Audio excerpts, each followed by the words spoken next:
Hello, I'm Jay Shadler. Our first report from 1999 reveals an elaborate FBI sting, a standard procedure for the Bureau. But this one targeted other members of law enforcement, men who were caught working on the wrong side. It looks like scenes from the underworld through the eyes of a hidden camera. Hundreds of pounds of drugs being loaded on a private plane.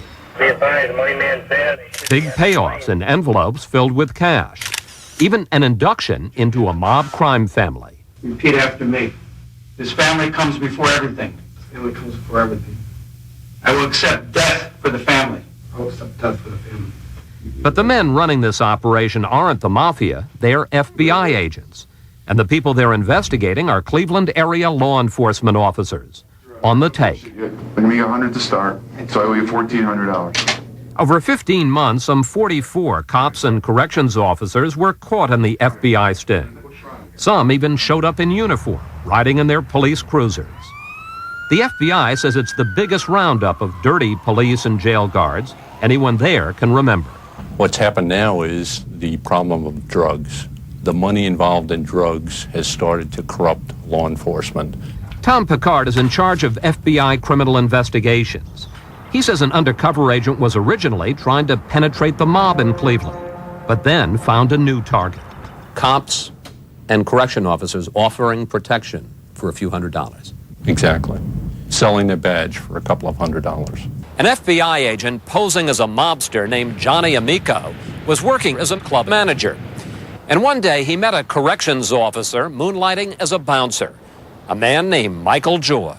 The way he spoke to me, he had me running scared. I would have done anything for this man.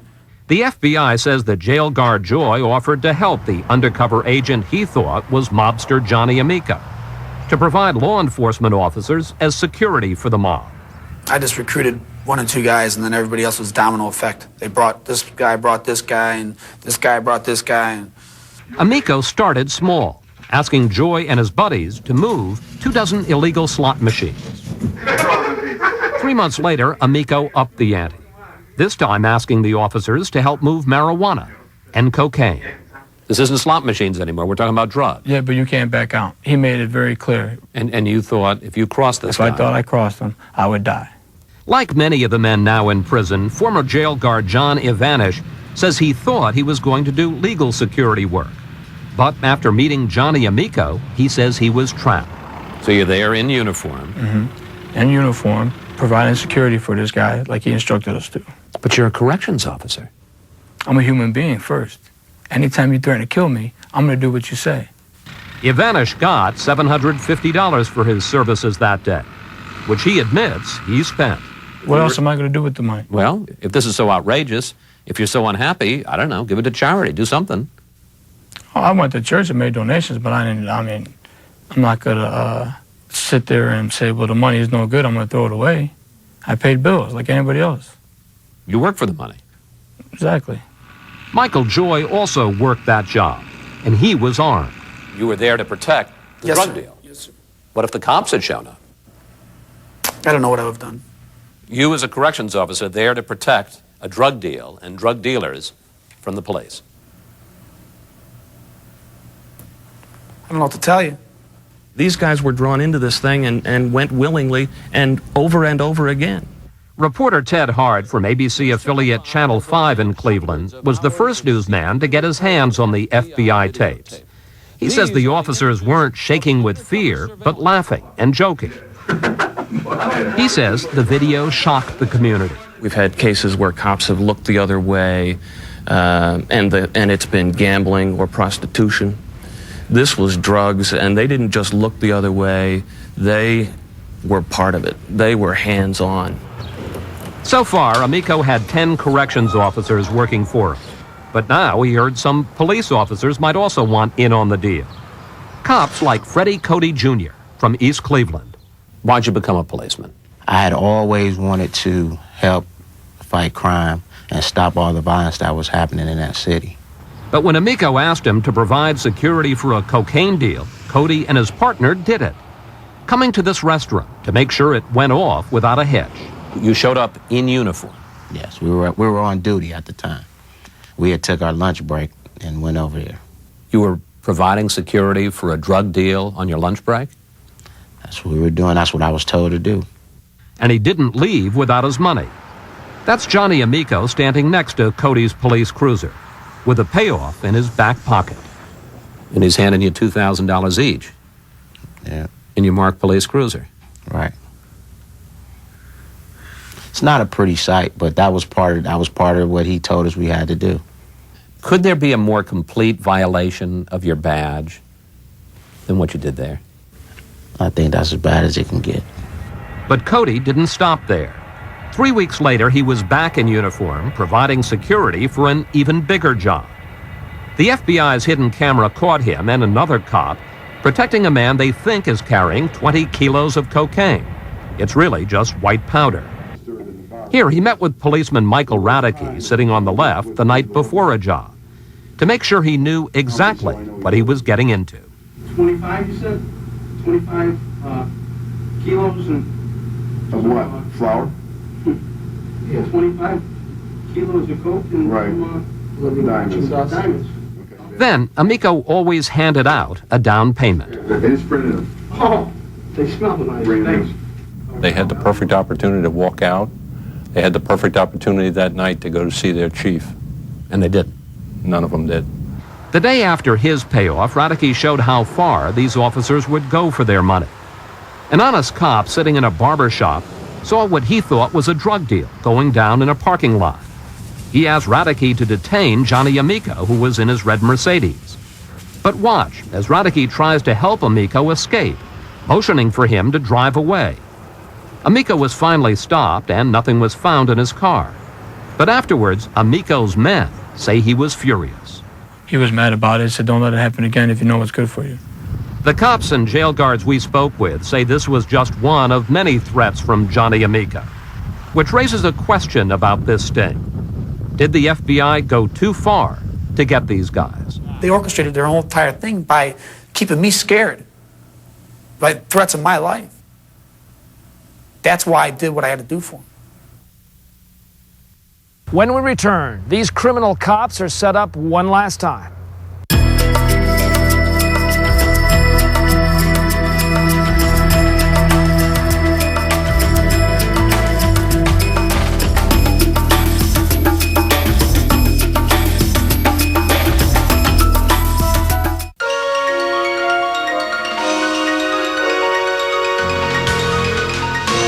An FBI sting set to catch bad cops took on a life of its own when as many as 44 Cleveland, Ohio officers thought they were signing on to work in organized crime. These cops claimed they were too afraid to turn the job down. Michael, are you armed? Or not? Exactly. In the hundreds of hours of FBI undercover tapes, this may be the most remarkable. The day the FBI inducted Michael Joy into the Mafia. The man in the chair is supposed to be a Cleveland mob boss. The others his henchmen. So you know why you're here? In fact, they are all FBI agents. And Michael Joy says very convincing wise guys. Were you scared? Well, yeah, I was scared. That's a black and white. If it was color, you'd see that I was actually real white. Our bosses are in New York. Our Don Harpini. Our underboss, Crazy Joe the Persecutor. The FBI admits it wanted to intimidate Joy, but only to stop what they say was his increasingly violent behavior. Joy denies doing anything to deserve this warning. No more violence. You are a businessman. You understand? Then the FBI agents, including the one on the right, posing as mobster Johnny Amico, conduct a ceremony in which Michael Joy swears his allegiance. I will never betray the family. I will never betray the family. I pledge obedience to Don Harpini. You bought it. He needs an Academy Award. How did you get agents to do such a good job impersonating mob figures? They watch a lot of television. To the Gambinos, saluda. Saluda. Amico kept the act going for 15 months, drawing in a total of 44 cops and corrections officers. But recruiting new officers became more difficult, and the sting began to lose steam. Now the FBI was ready to end the operation, but there was a problem. how to round up all of these armed officers and make sure they surrendered without a fight. The city of East Cleveland came up with a clever approach. They called in a number of officers here early one morning and told them they'd be part of a special detail that day to protect a distinguished visitor, the First Lady. What the officers didn't know was that waiting behind that back door were some FBI agents. I'm glad the FBI cleaned up my garbage. Cuyahoga County Sheriff Gerald McFall had 24 of his men arrested in the FBI sting. The news hit Cleveland hard. The sheriff says he has no sympathy for his officers. They're a disgrace to the uniform, and they're a disgrace to this department. All 44 pleaded guilty, many facing possible life sentences if they went to trial. But now that they're behind bars, some are trying to get out, claiming they were intimidated into helping with the drug deals. Michael Joy says the FBI's own tapes prove it, pointing to this moment at his induction ceremony. One time, you disappoint me. You guys, you do that. But I promise you go first. I remember that, like, having nightmares about this, you know, and poking me in the chest, telling me I'm going to die if I screw up. And I was scared to death. Before I thought I was dead. Now I'm really at a point where I think I'm through.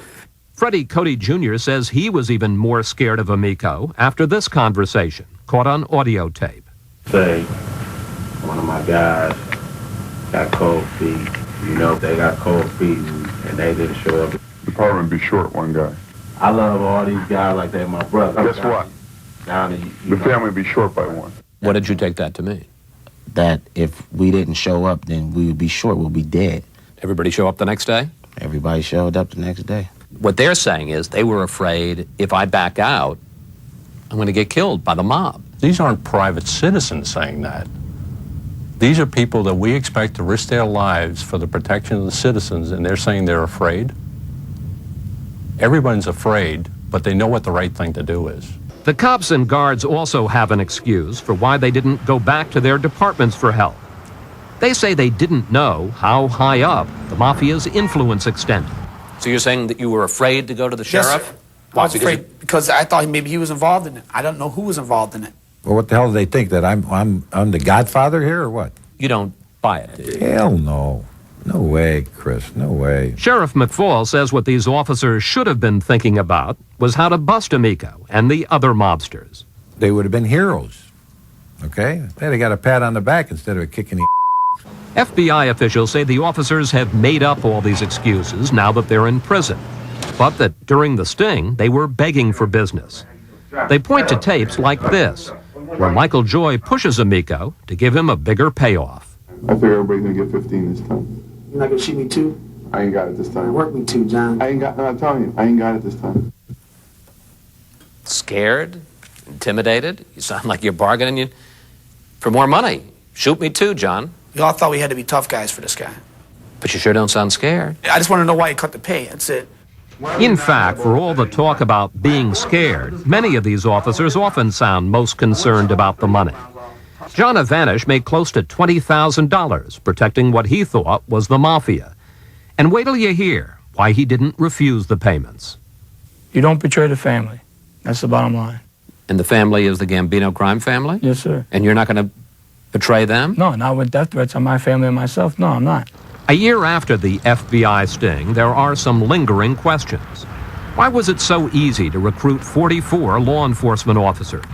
And how many more dirty cops and jail guards are still out there? Chris, when they leave this building at 4:30 or when their shift change, I don't hold their hand. I'm not their babysitter. So I have no idea what they do when they leave this building. They could go out and smoke it or put it up their nose or sell it. The FBI hopes its sting sends a warning to every law enforcement officer across the country. Zero tolerance for corruption. If you do it and we can catch you, You're going to go to jail. You know the price. Michael Joy, John Ivanish, and Freddie Cody were all convicted of conspiracy to possess and distribute cocaine and are serving sentences of up to 9 years in federal prisons. Officers Ivanish and Cody are appealing their cases. Michael Radicke was sentenced to 41 months for conspiracy to provide services to a drug dealer.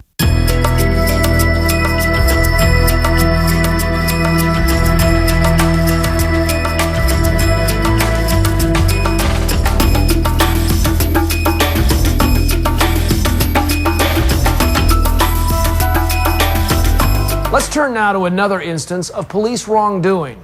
It concerns cops lying about one of the criminal justice system's most trusted pieces of evidence, the fingerprint.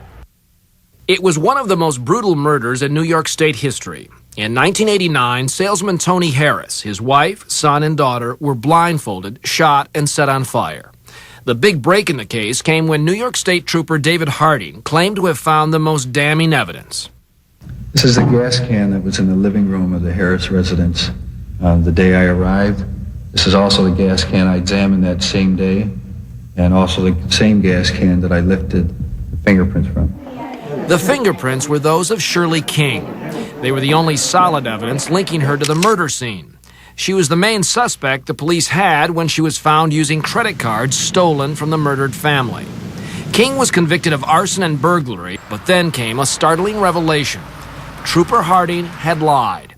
He had not found King's prints on the gas can. Prosecutors believe he lifted them from an inn or restaurant King frequented, then labeled the prints as having come from the murder scene. King spent 2.5 years in prison before state law enforcement authorities learned what happened and freed her. King's son was later accused of the murder and died in a police shootout. Harding, who admits faking fingerprints in 7 cases, served 4 years in a maximum security prison. Why did they do it? In forensic investigation, fingerprint evidence is some of the best evidence you can have as far as convicting someone. You get into the field and you're faced with so much violent crime, so many bodies, and the pressure to solve those crimes is intense. But Nelson Roth, who prosecuted the troopers, has a different explanation. These corrupt cops wanted credit for making the case. I think the common denominator is laziness, ego, self-glorification. Research indicates that in the 1990s, police faked prints in New York, California, Alabama, Arizona, Oklahoma, Tennessee, and in Georgia. Coming up on Justice Files, a hard-edged undercover agent commits a crime of his own.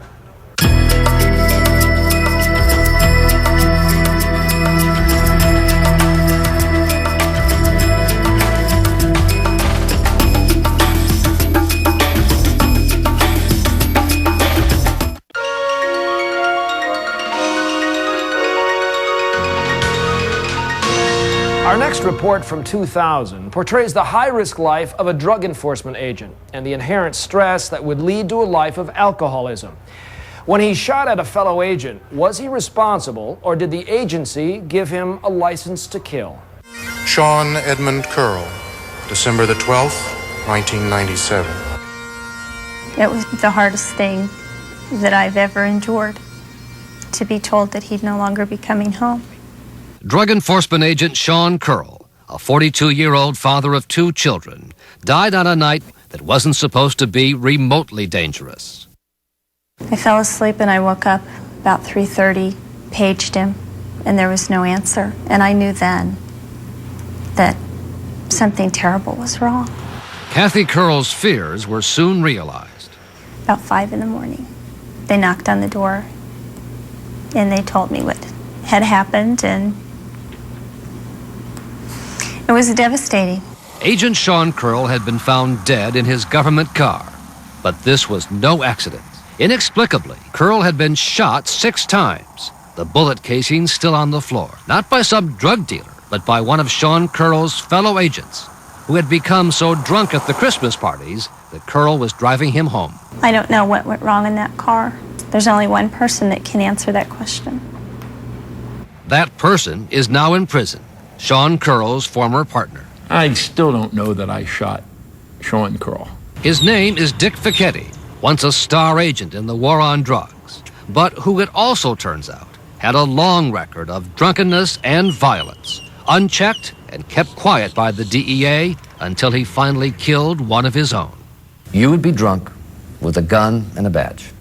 Absolutely. On a regular basis? Regular basis. Now talking publicly for the first time about the drunken night he fired 6 bullets at close range into Sean Curl. Fichetti says he pulled the trigger in what was for him yet another alcoholic blackout. He says he still cannot recall.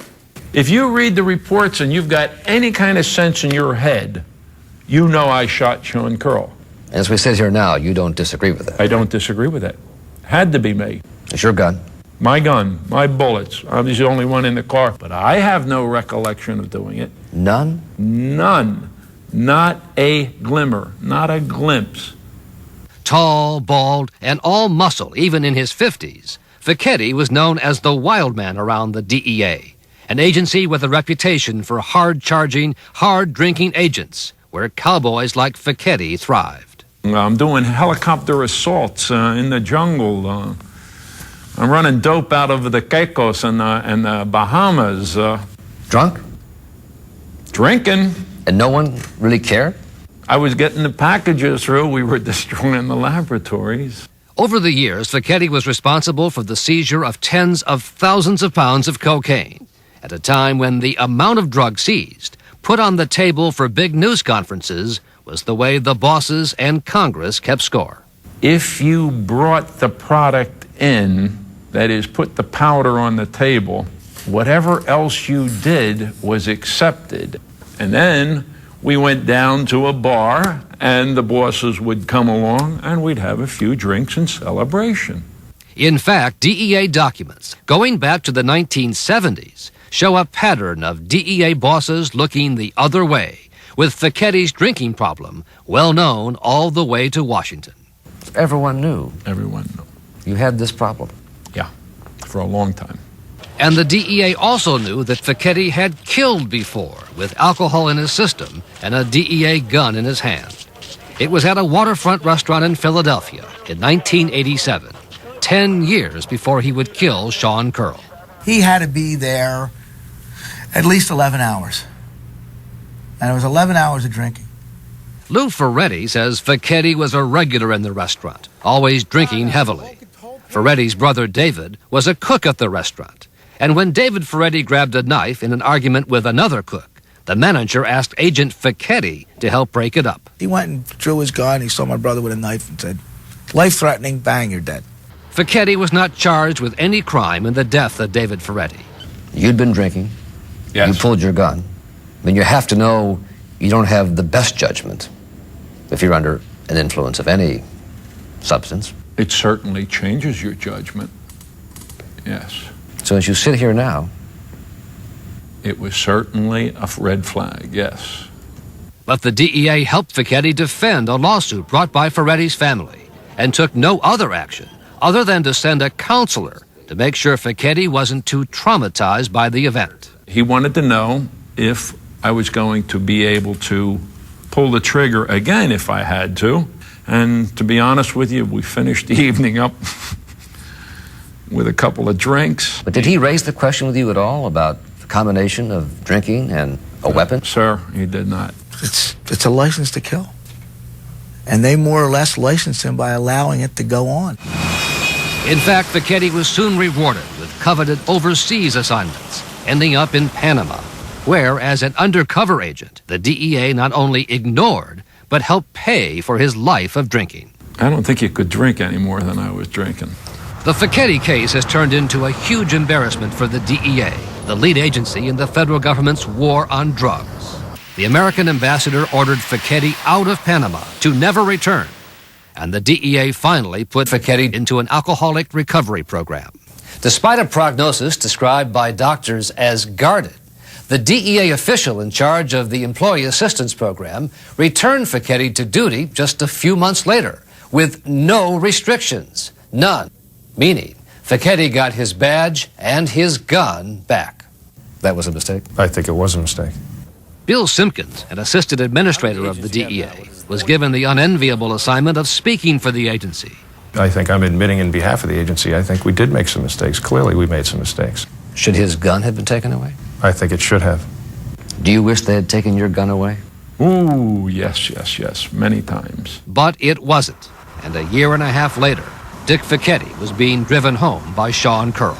So what happened? What did I see? What delusion? What hallucination? I don't know. You had no business having a gun, did you? Not drinking the way I was. So you in part blame the DEA? Certainly. But you're an adult. I was an alcoholic. But are you hiding behind that now? Am I hiding behind it? Nah, what do I... Making excuses for yourself? Nah, what? What good would the excuses be now? What do you say to Dick Ficchetti, an honored, highly valued agent for many years? I don't say anything to Dick Ficchetti. Why not? Dick Ficchetti is not a victim in this. He, in fact, blames the DEA for letting him down. That you should have been tougher on him. Dick Ficchetti should blame Dick Ficchetti. Dick Ficchetti is the one who began drinking. Dick Ficchetti is the one who killed Sean Curl. I don't have anything to say to Dick Ficchetti. Dick Ficchetti pleaded guilty to manslaughter in the death of Sean Curl. I had no reason to shoot Sean Curl, and I'm sorry that I can't change anything. Not only did Richard Ficchetti choose to kill my husband, it was his choice to drink, his way to oblivion. This was an action where your hand and your body were directly involved. The judge gave the DEA a fair share of the blame. So I say to you that you were a loose cannon. It should have been stopped. It wasn't. This is a sad day for all of us. All of us. For the record, Sean Curl, shot dead by a drunken partner, is now listed as having been killed in the line of duty. It's difficult when we go to Samuel's baseball games and he's the only child there without a father. Kelsey asked me, "Who's going to walk me down the aisle, Mom?" They want to know why.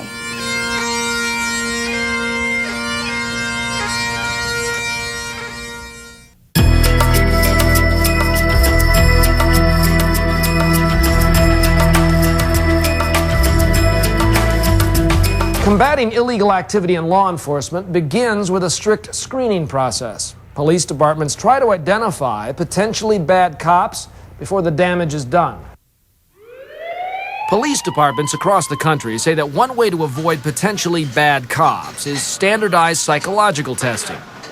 It has proven to be a very effective tool in identifying the applicants who are not emotionally suited to be police. Special Detail Ranhurst.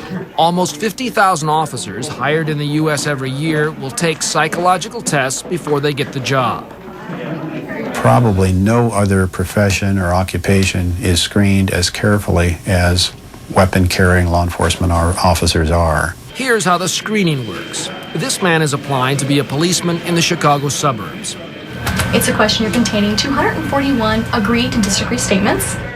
He takes 4 standardized tests to evaluate emotional stability and personality type. He must agree or disagree with statements like, "It is hard for me to just sit still and relax," or "Sometimes I get so angry that I could hit someone." Answers to these questions might suggest he is too impulsive for police work. We look at the individual for maturity. We look for assertive behavior, but not aggressive behavior. After 5 hours of filling out personal history and talking to a psychologist, he passed. But 15 to 20% of the applicants are rated poorly suited for police work. One controversial part of the system is the appeals process. Some applicants can lobby to be reconsidered and hired despite the initial test. Long-term studies have shown that they are more than twice as likely to fail the police academy and more than 3 times as likely to commit offenses that get them fired. You want to get rid of your liability. You don't want certain people packing a gun if they don't have all their oars in the water. When Justice Files returns, cops who use intimidation tactics on fellow officers.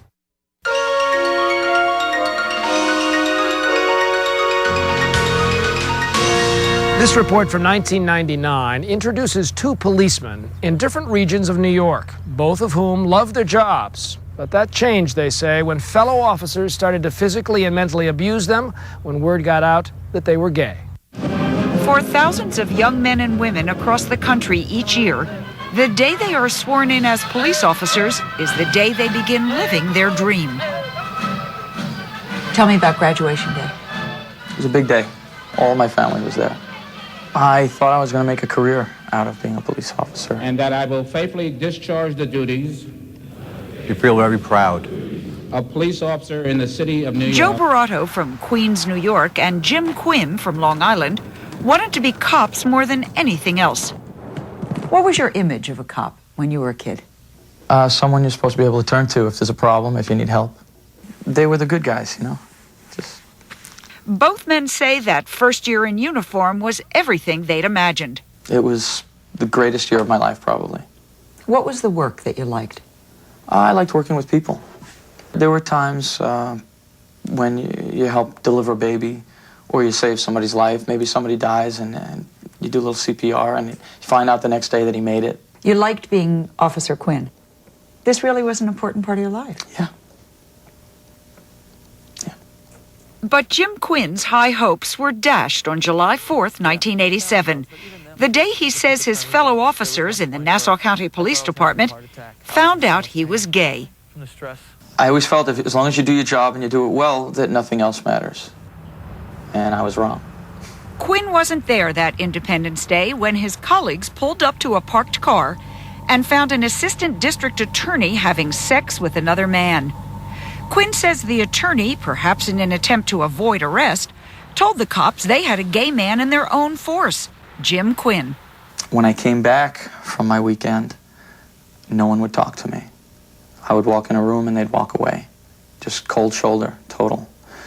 I saw cartoons on the walls depicting myself in vulgar situations, homosexually oriented. And I knew, they knew. And the next day there were more, several of them. Disgusting pictures. Some of them depicting me as a pedophile, child molester. Joe Barato is also gay. He kept his sexual orientation secret, hanging pictures of naked women in his locker just like other guys in his New York City precinct. But eventually he too became the target of obscene posters, some suggesting he had sex with young boys. They were all over. They were down the staircase, the locker room, the bathrooms. They were even down in court. In court? In court. And the same cops that put them up would turn around and said, the more you take down, the more we put them up.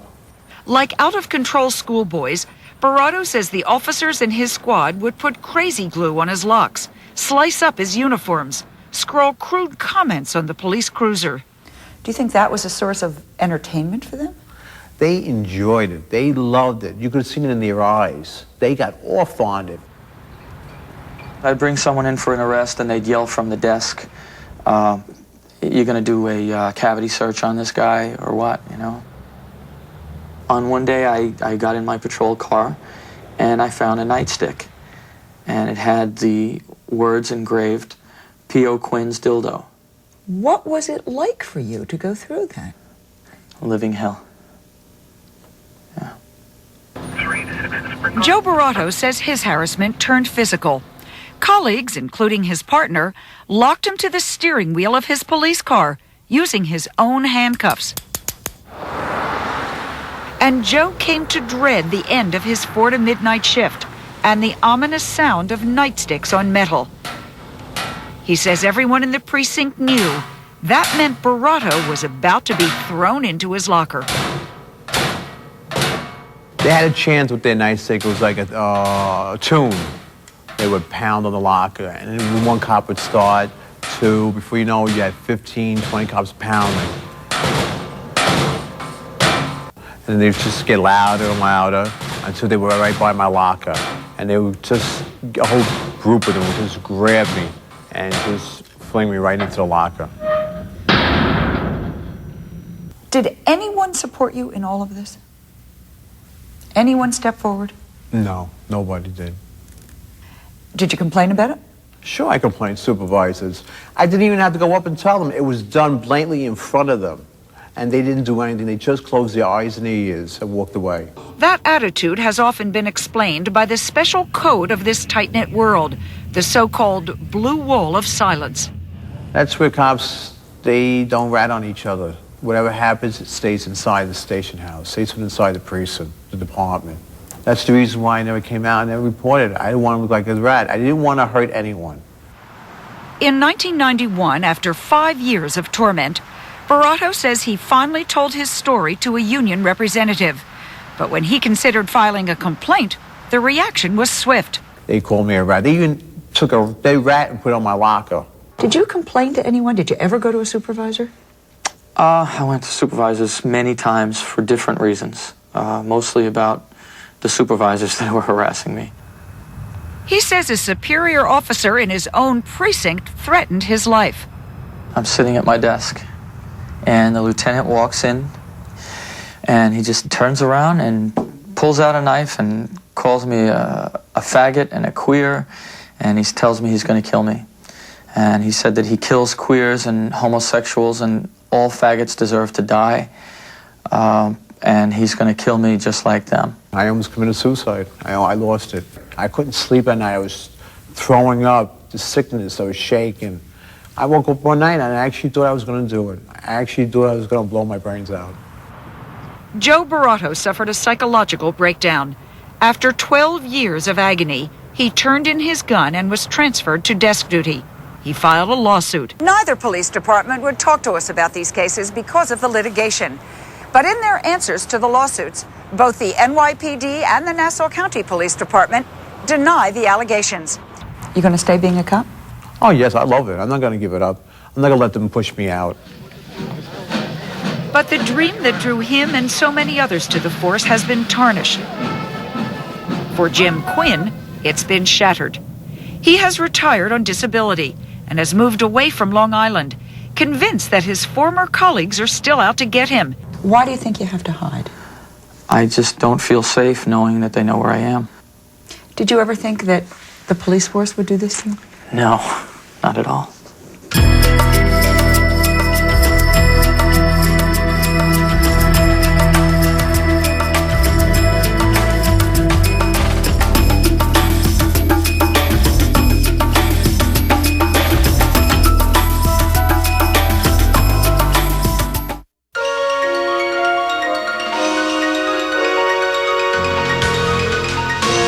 In an attempt to end the hostility that gay men and women face on the force, police departments are trying to increase their presence. Recruitment and training programs are being geared specifically toward the gay community.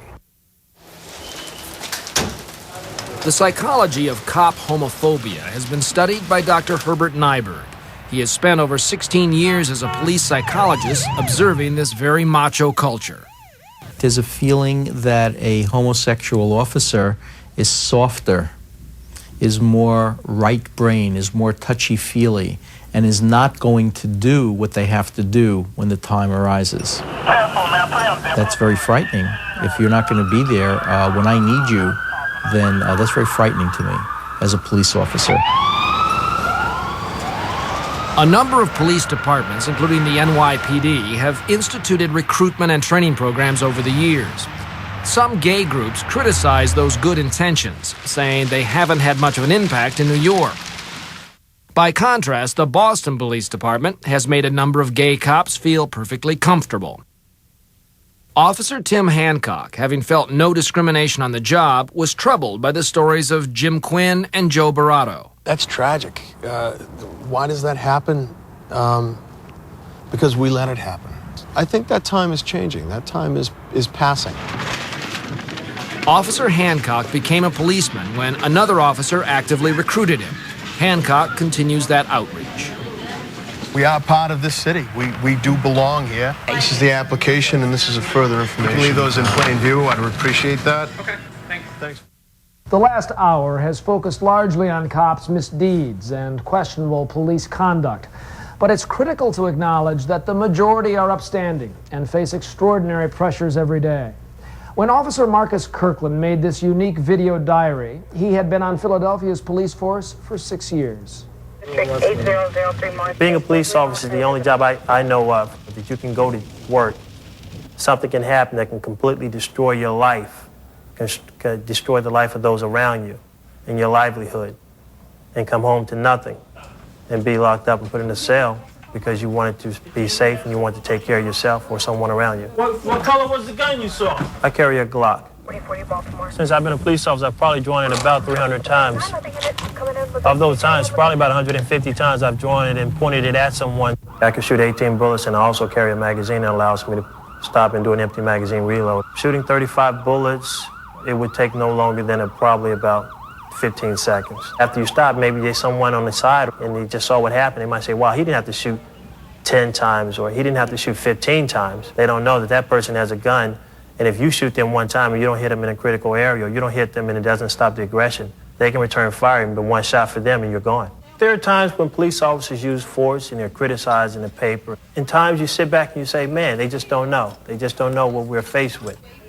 We have people, we have family that we want to go home to. We're just human, just as human as the other person. I spent 7 years in college. I took the job as a police officer to help someone. I've been involved in 5 police shootings. All of them I had to draw my weapon, but I didn't have to shoot. Last week I was involved in a high-speed car pursuit, and at the end of that pursuit, the guy had drawn his weapon and then pointed in the direction of the police officer. And there was another instance of a police officer having to use deadly force to protect themselves and those around them. I had a lot of nervousness in me, a lot of fear in me, a lot of adrenaline was pumping. I didn't know what that guy, when he pulled the gun up, I didn't know if he could point it at me. He pointed it at some of the other officers. He could have pointed at me and shot. The public might walk by and say, wow, they had no need to pull out their gun on that guy. Wow, they had no need to shoot that guy. And you have to make a decision. Less than a second, less than half a second, less than 1/5 of a second, you have to make a decision. Are there differences in what motivates a cop to break his sworn oath? Is the abuse of power equally as damaging? Here's Arthur Miller. We have to realize cops are people like us, but they are underpaid and subjected to enormous psychological and physical stress, so their judgments can be affected. The cures are simple. Pay them more, train them better, have continuing education, and monitor them. Unfortunately, that's all unrealistic. It's labor and resource intensive, and we just won't spend the money. There are really 2 types of bad cop, and juries tend to treat the 2 differently.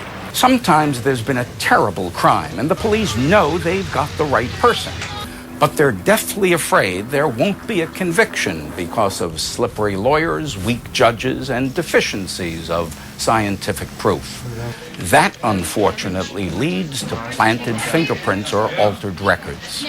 These are cops who are morally convinced they want to get a bad guy off the streets. A genuinely bad cop is different. He is more of a renegade saying, I put my life on the line, so it's justifiable I take a few extra dollars here or there. Nobody's going to know. Numerically, bad cops are few and far between, but those who violate their position of power and trust tend to damage the system far more dramatically than those who live by the rules. I'm Jay Shadler. Thanks for being with us. And join us again as we look behind the headlines at crime, punishment, and the law on the next edition of Justice Files.